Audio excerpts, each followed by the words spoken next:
আসছেন আমাদের অনেক হয়ে আসতে পারেন চাকরির কারণে অনেকে আসতে পারেনি। আবার অনেক আসার পরে চলে গেছেন রাত্রে অফিসে 4টায়। যারা আসছেন আপনাদের মাধ্যমে শুধু আমি মেসেজটা দিব যে এখান থেকে যাওয়ার পরে আপনারা আগের মতোই কাজ করবেন। যাওয়ার পরে দুইটা কয়টা একটা হলো ভোটের ভোট আর একটা হলো হা ভোট। মনে থাকবে ভোটের ভোট রিক্সা মার্কা আর গণভোট মনে থাকবে। এই জন্য আপনারা চেষ্টা করবেন, প্রাণান্তর চেষ্টা চালাবেন। আর যারা হুমকি ধুমকি দেয় তাদের নাম ঠিকানাটা দয়া করে আমার হোয়াটসঅ্যাপে দিয়ে দেবেন। আবারও বলছি, আমাদের দু তিনজন ভাই খুবই কষ্ট প্রকাশ করেছেন যে আমার অফলাইন ওনারা পান নাই। হারুন তো ও মানে ওর ফোনের একটা প্রত্যাশা আমিও করি। আমিও মাঝে মাঝে ভাবতেছিলাম যে ভাগিনা তো ভুলে গেছি, ভাগিনা তো আমার ফোন করে না, কিন্তু যে অফলাইন বন্ধের কারণে যে ভাগিনা মানে অফলাইন ধরে রাখছে এটা তো আসলে বুঝতে পারিনি। কালী ভাই সকাল বিকালে ফোন করতে, কিন্তু ওইটা না থাকার কারণে অনেকের সাথে কমিউনিকেশনটা গ্যাপ হচ্ছে না। দোয়া করে খুব তাড়াতাড়ি আমরা ওই ফোনটা না পাইলেও আমরা চিন্তা দুইটা সিমিত করবো। যে দুইটা সিমের মাধ্যমে এই আমাদের 3 নম্বর আসলে হাজারো মানুষ কিন্তু আমার কানেক্ট ছিল, তাদের সাথে আবার আমরা যুক্ত হবো ইনশাআল্লাহ, আপনারা পাবেন। তো অনলাইন যেহেতু চালু আছে, অনলাইনে আপনারা নাম ঠিকানা আমাদের কাছে পৌঁছে দিতে পারা যাবে ইনশাআল্লাহ। নির্বাচন যত ঘনিয়ে আসবে পরিস্থিতি, কেউ আপনাকে হুমকি দিচ্ছে আপনি হুমকি দিবেন না, তার তালিকাটা দিবেন।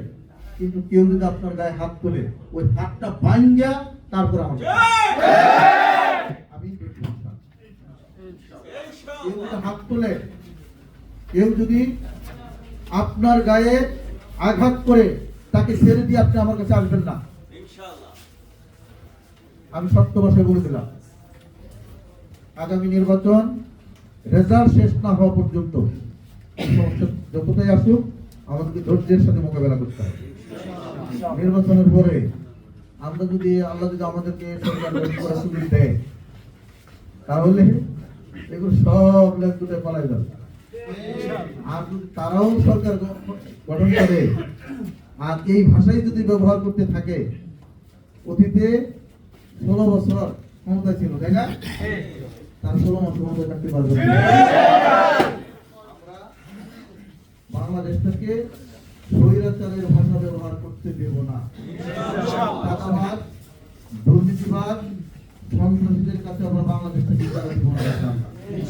এই জন্য আপনারা সবাই প্রাণ খোলা হৃদয়ে আপনারা আগামী দিনের কাজগুলোর আঞ্জাম দেবেন।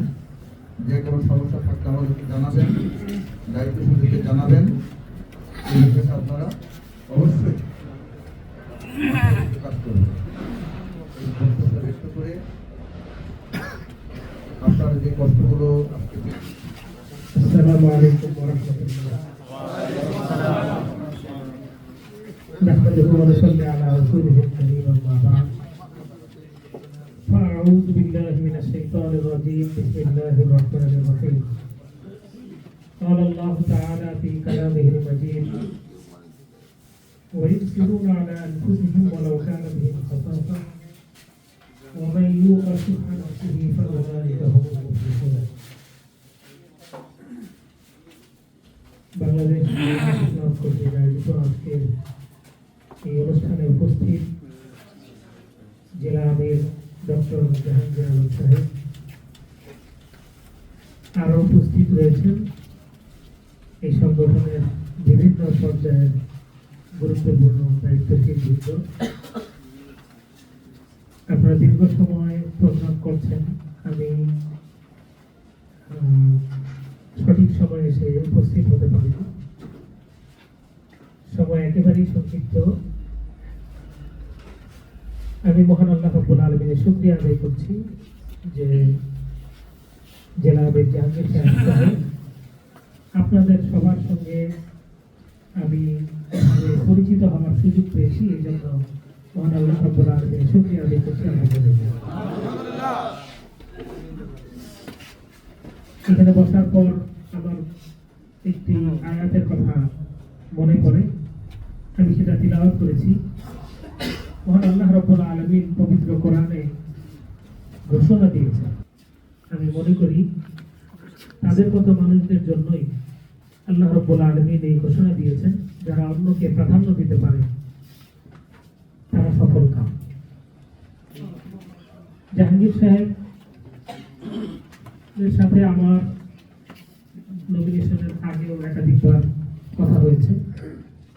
তিনি এর আগেও যে ভাষায় আমার সঙ্গে কথা বলেছেন, এরপরেও আমার সঙ্গে তিনি একই ভাষায় কথা বলেছেন। যে রাত্রে জোটের পক্ষ থেকে ঘোষণা আসে, তখন আমি সিদ্ধান্ত নিয়ে আমার প্রথম কাজ হচ্ছে জাহাঙ্গীর সাহেবের কাছে যাওয়া। তখন রাত 11টা বাজে, এই জন্য সেই রাত্রে আর উপস্থিত হতে পারিনি। পরের দিন আমি ভাইয়ের সঙ্গে সাক্ষাৎ করি। এরপর আরো 2-1 দিন পরে আবার আমাদের বৈঠক হয়। কাজ কিভাবে এগিয়ে নেওয়া যায় সেই জন্য আমরা পরিকল্পনা করি।